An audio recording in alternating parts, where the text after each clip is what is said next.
There's been a lot of rumours and reports about Ten Hag's future, particularly around Graham Potter, and Fabrizio Romano has confirmed that nothing is planned yet, and it's very unlikely something will be done until the Ratcliffe deal is ratified. But there's a very strong chance Ratcliffe could be sacking Ten Hag unless he makes a few changes to certain players in the squad. We're then going to talk about what Ten Hag's got to do to keep his job. We're going to talk about Johnny Evans speaking out, saying that Ten Hag needs to be back. We're going to talk about the latest on the transfer news, who's coming in, who's going out in January. We've got a few updates on that. We'll talk about the squad, a few interesting statistics, and then we're going to dive into sort of news ahead of the Liverpool match, a little bit of interesting information about who's out, who's in, who's available. So please do that like button. Of course, subscribe down below if you're new, and let's get into it.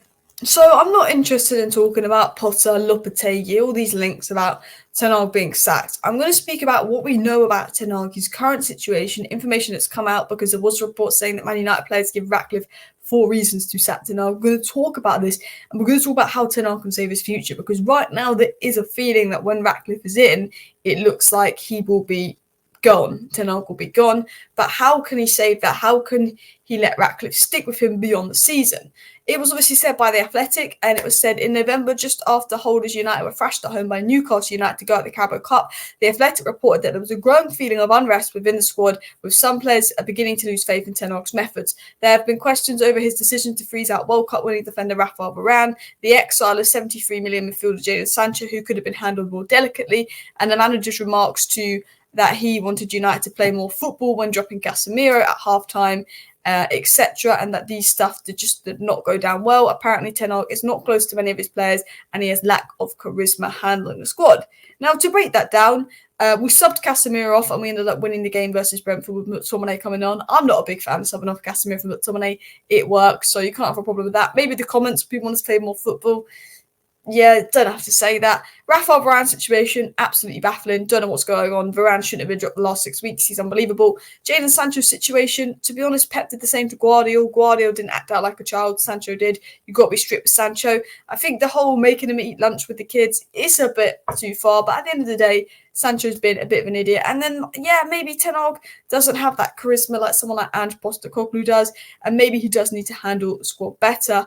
And I do think in terms of saving his job, man management is something that needs to improve, particularly with big name players. I think there's this thing at United where, we're saying stop player power. And then when Ronaldo goes on Piers Morgan, he gets kicked out. When Sancho acts out and he gets kicked out, people have a problem with Ten Hag because of that. I think he's handled that well. I think he's done the right thing in removing Ronaldo, removing Sancho. And bear in mind, I didn't want Sancho to go. I wanted him to be our starting right winger, but his attitude was unforgivable. And I didn't want Ronaldo to go. I didn't think Ronaldo was the problem, even though it was painted out as the problem. But he went on Piers Morgan. That was unforgivable. And I think that he dealt with that well. But I think other situations, if he's upset Varane, you do have to think, So I think one of the things Ten Hag needs to do to save his job is handle the big name players better and actually, what are you doing? In the sense of how are you dealing with these players and man management. But I actually did a tweet speaking about what Ten Hag needs to do if he wants to save his job on the Ratcliffe and what Ineos' thought process on this is, because there's a feeling that Ineos will just give Ten Hag to the end of the season, then make a decision which is looking like it's going to be Graham Potter. They might sack him earlier on if he's really bad, but why is that? And what can Ten Hag do to save his job? I said this. While Ten Hag is unlikely to be sacked in the next few months despite rumours, I do think that if he wants to keep his job beyond the summer when the Ratcliffe deal is sorted, he needs to start showing his long-term goal and vision. He wanted McTominay and Maguire sold, and now they're regular starters. He begged for Amrabat and Mount, who've hardly played when available due to his preference of Eriksen, such McTominay, even though Mount was signed to replace Eriksen, and he wanted McTominay out to bring in Amrabat. That was his preferred pivot. It's very obvious that Ten Hag has quickly abandoned his season plan, likely due to injuries, which is obviously shown because Martinez would step into midfield and we saw a slightly different formation and structure in pre-season, and is now just picking players who can win games rather than implementing a long-term system and sustainable style of play. McTominay wins you games, but I think he holds back the team when he plays. He signed Anana's play out from the back, but we're mostly playing long, and obviously we've got to say Martinez and Shaw's absence do not help this. He's signed Anthony, a possession-based player who thrives off runners, now to be counter-attacking. While Anthony hasn't been good, and while I don't think Anthony will ever be worth the money we signed him for, or good enough, we signed Anthony to play a completely different style of football, and that's why I always have an element of sympathy for Anthony, because if we played the style of football that suited Anthony, I don't think he'd be quite as bad. And I said, while Maguire deserves to be starting and players have been injured, particularly defensive players who are key in build-up, with Maino back, Mount, Martinez and Shaw only a few weeks away, I want to see Ten Hag implement something that shows what he wants to do long-term.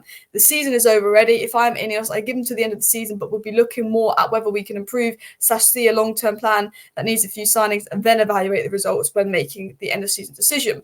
And my point is, if Ten Hag wants to keep his job when Ineos come and when Ratcliffe comes in, he needs to show what his long-term plan is, what his long-term vision is, because you want to put someone in Maguire's sold. They are now key players. You're not playing Amrabat, you're not playing Mount. You signed Anthony to play this style of football. You're not playing that style of football. You've signed Onana to play out from the back. We're not playing out from the back.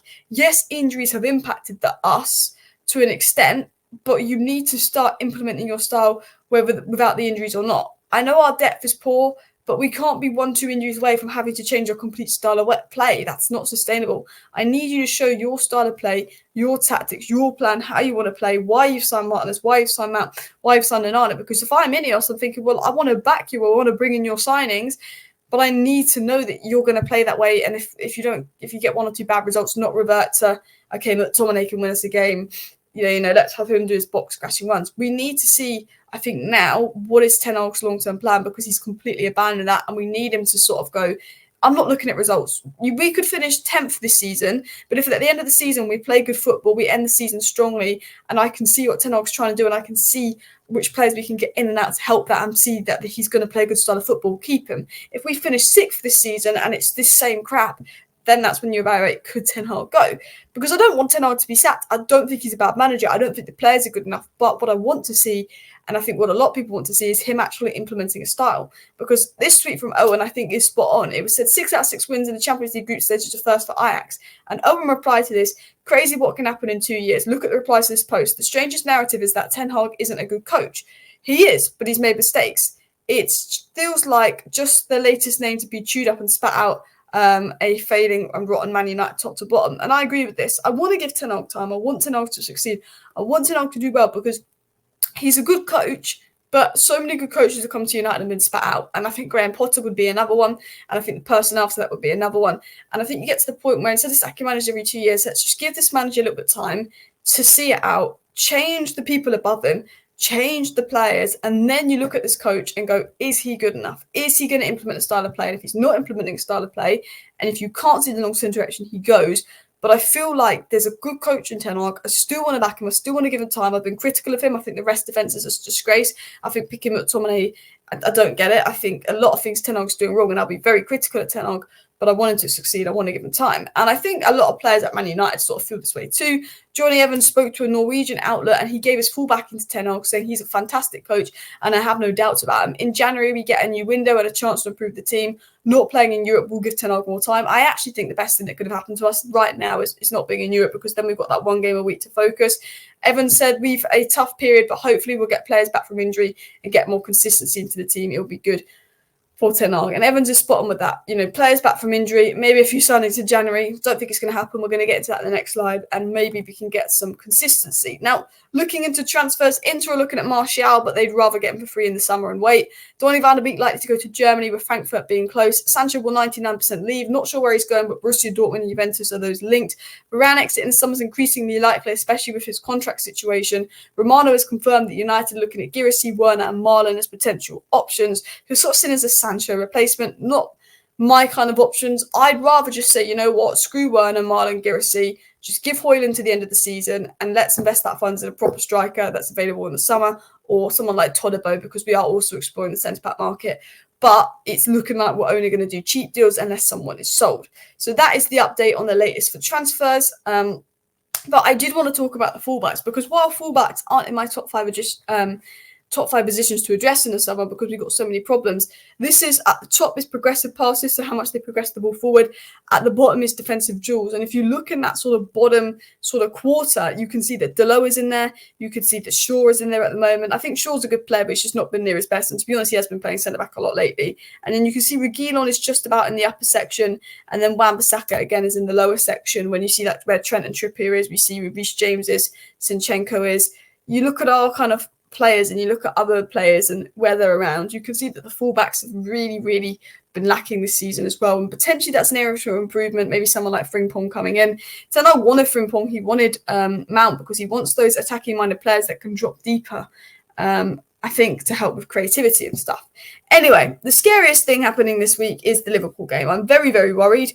We've got so many absences. You know, Rashford might be out, Martial might be out, obviously Sancho's out, Bruno's out, Luke Shaw might be out, Maguire might be out, Ahmad is out, Lindelof is also, it could be out as well. Ericsson's out, Mount's out, Casemiro's out. I mean, the list goes on. It's worrying. Luke Shaw and Maguire are being assessed. It said that there's a feeling Luke Shaw could be back, but it's unlikely for Maguire. Michael Oliver is the referee, and we know that he does not like Manchester United. We never get good decisions with Michael Oliver. Woo! And then obviously you've got Matip, McAllister, Robertson, Thiago, Bejic, and Jota all unavailable for Liverpool. So Liverpool have some big players missing. They've obviously just got Alisson back, which would be a big boost for them. Do I think Liverpool win? Yes. Am I at the point where a 1-0 loss at Anfield is a good result? Yes. And that should not be acceptable. We should not be losing to Liverpool ever. It should not be acceptable. I'm at the point where we've been so crap at Anfield, we've got so many injuries, been so crap this season, that I would accept a 1-0 defeat. No, I will not accept 1-0 defeat. I will not accept defeat at Liverpool. I will not. But that's where the standards are at Man United. We are Manchester United, and the standards can't be, okay, 1-0 is not bad. Because we don't want 5, we don't want 6, we don't want 7, but we don't want a loss. We don't want an L. And you know what? The way we play plays right into Liverpool's hands because we leave space. They're a transition side. With Bruno being injured, he's got to play an Amrabat Maino pivot. Maybe we're going to play deeper. Maybe that means Liverpool struggle against the low block. That's the only positivity I can think of. But without Bruno Fernandes, I think we're really going to struggle to do anything going forward. But I think we'll probably lose 1-0 if we can shut down shop. I don't see us scoring. We haven't scored at Anfield in 5 years, which is really embarrassing. Anyway, please do hit that like button. Of course, subscribe down below if you're new. See you next time, and bye.